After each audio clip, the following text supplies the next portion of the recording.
विश्वविद्यालय के माननीय कुलपति professor doctor Dhananjay Dwivedi sir कुछ आवश्यक कार्यों में व्यस्त हैं, इसलिए हमने सर से अनुरोध किया कि आप हमारा मार्गदर्शन अब समय से कुछ पूर्व ही करें।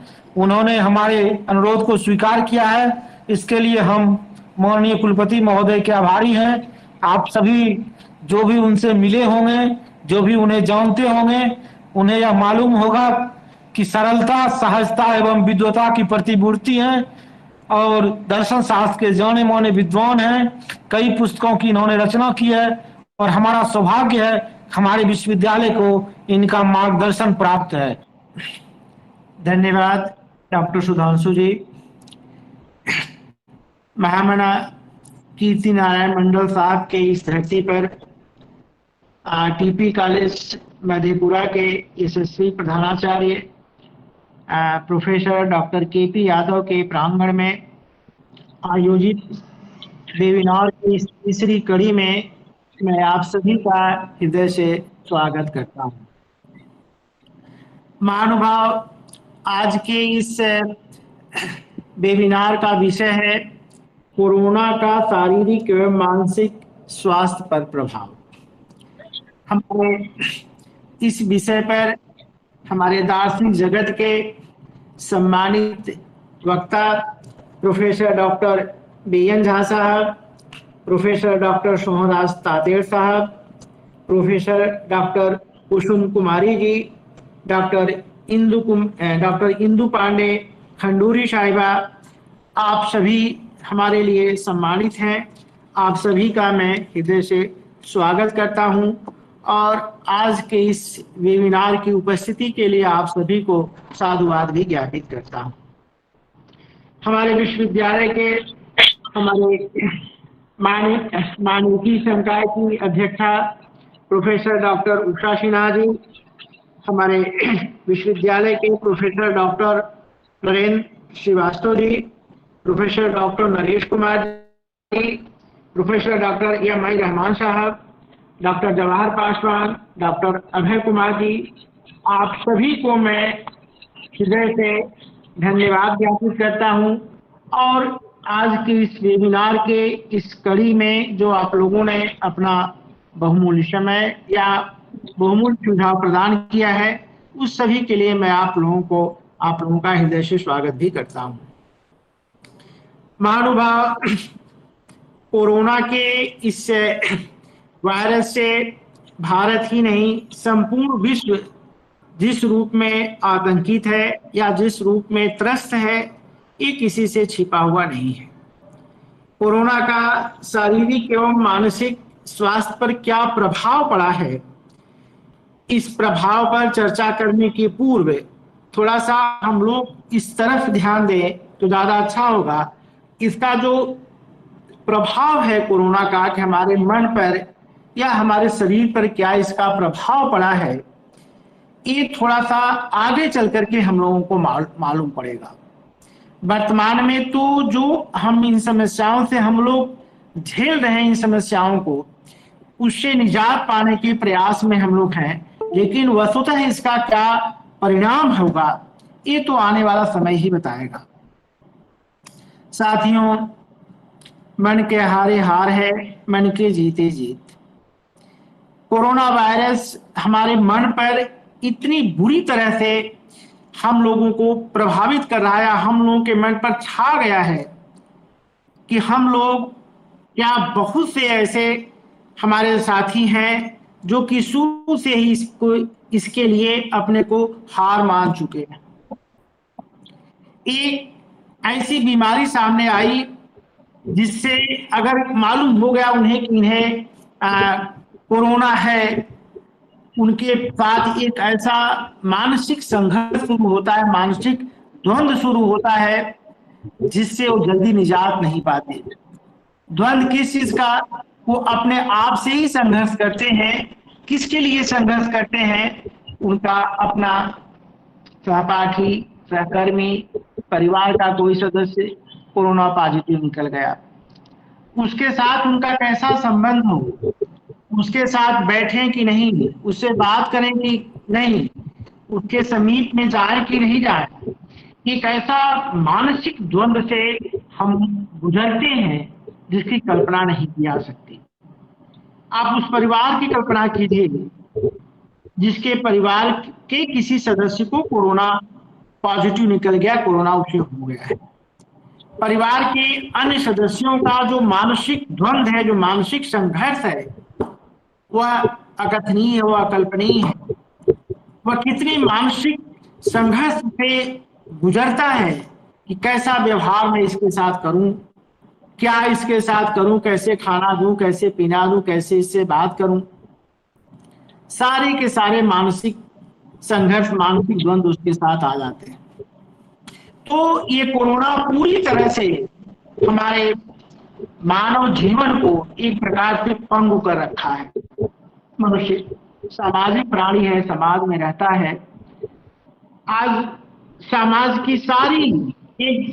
की सारे जो संपर्क हैं वो एक दूसरे से एक प्रकार से अलग हो चुके हैं, विच्छेदित हो गए हैं। कोई सांस्कृतिक कार्यक्रम, कोई सामाजिक कार्यक्रम, कोई धार्मिक कार्यक्रम, कुछ भी आप करने के लिए आगे बढ़ते हैं, ये समस्या सोशल डिस्टेंसिंग की या इस भय से हम मुक्त नहीं हो पाते हैं।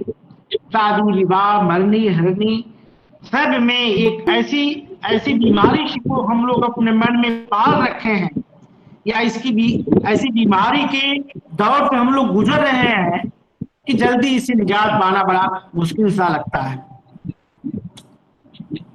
मान्यवर, हमें ये समझना चाहिए कि हमारा जो मानसिक संघर्ष होता है उससे निपटने के लिए हम कोई उपाय भी नहीं ढूंढ पाते, सिवाय इसके उससे हम जो है अलग रहे, उससे अलग होकर के अपना संपर्क या उससे अलग करके हम अपना जीवन यापन करें।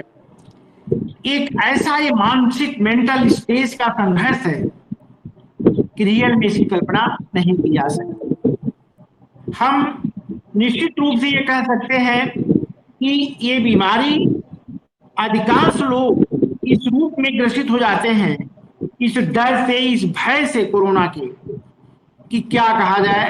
अभी हाल ही की घटना है, हमारे विश्वविद्यालय में कुछ लोगों को ऐसे ही बातें फैला दी गई कि अमुक आदमी को कोरोना हो गया है।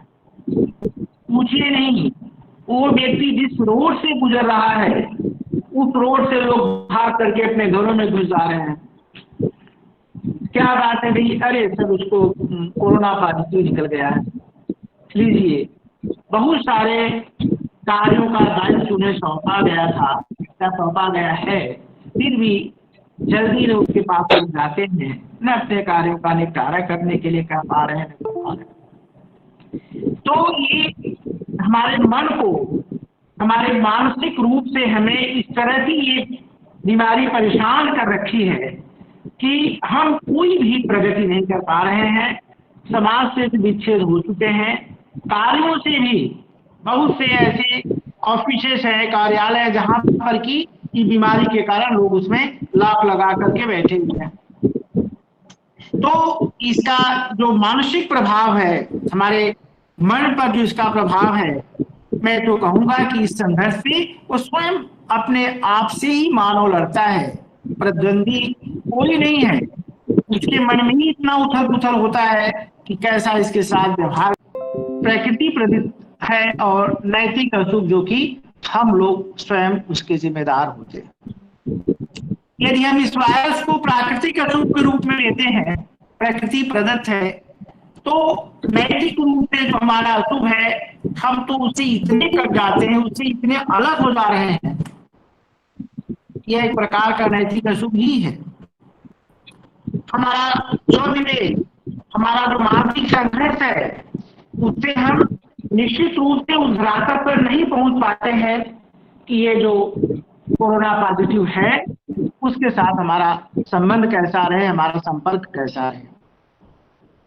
तो प्राकृतिक अशुभ जो कि प्रकृति प्रदत्त है, हम इस बारे में बहुत ज्यादा नहीं कहकर जरूर कहेंगे कि प्रकृति का जिस तरह से हमने दोहन किया है, जिस तरह से प्रकृति का हमने शोषण किया है, ये सब दुष्परिणाम तो होना ही था, लेकिन इस रूप में होगा जिससे कि पूरा विश्व त्रस्त रहेगा, इस रूप में कल्पना नहीं की गई। तो प्राकृतिक अशुभ के भी एक प्रकार से कहिए तो हम प्रकृति को जब विध्वंस करने पर उतर जाते हैं, प्रकृति का हम शासन करना शुरू करते हैं, प्रकृति को हम अपनी दासी समझने लगते हैं, तो नेचुरल है, निश्चित है कि प्राकृतिक अशुभ होना ही है। और एक तरह से ये भी कह लीजिए कि जब प्राकृतिक अशुभ होता है तो मानव नैतिक अशुभ करने के लिए स्वयं तत्पर हो जाता है।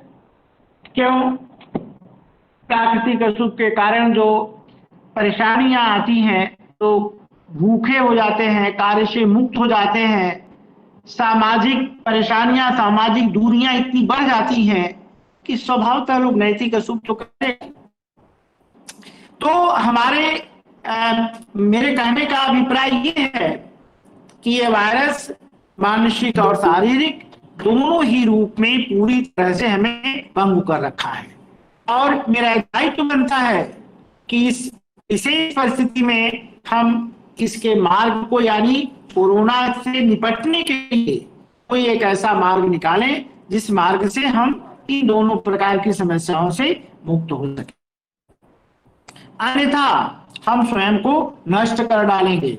स्वयं को नष्ट कर डालने का अभिप्राय मेरा ये है कि जिस तरह से ये बीमारी अपना पांव पसार रही है, ये हमारे मानसिक और शारीरिक रूप से हमें पूरी तरह से क्या कहते हैं अपंग करने के साथ साथ हमारे सभी प्रकार के संबंधों से भी हमें अलग कर दे रही है, विच्छेद कर दे रही है।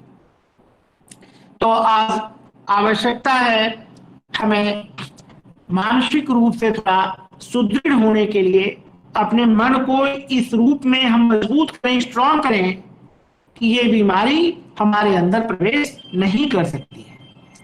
जब तक हम अपने मन को इतना स्ट्रांग नहीं कर सकेंगे, तब तक मैं उम्मीद करता हूं कि बहुत से लोग ऐसे हैं जो कि इस बीमारी के डर से परेशान हो जाते हैं। तो साथियों, आज के इस वेबिनार का उद्घाटन करते हुए मुझे अपार खुशी भी हो रही है, और मैं उम्मीद करता हूं कि इस वेबिनार के जो हमारे वक्तागण हैं, उनके बताए गए जो उपाय हैं कोरोना से निवृत्त होने के लिए, या मानसिक और शारीरिक रूप से हम किस प्रकार स्वस्थ रह सकें, इसके लिए जो भी उपाय बताए जा रहे हैं, मुझे विश्वास है कि इससे निश्चित रूप से हमारा संपूर्ण राष्ट्र या संपूर्ण विश्व इससे लाभान्वित होगा। और दूसरी तरफ इस तरह के वेबिनार का आयोजन करके विभिन्न प्रकार की समस्याओं को विभिन्न श्रृंखला में रख करके और इससे संबंधित विद्वानों को इस पर चर्चा करने के लिए आमंत्रित करके जो ये कार्य हो रहा है,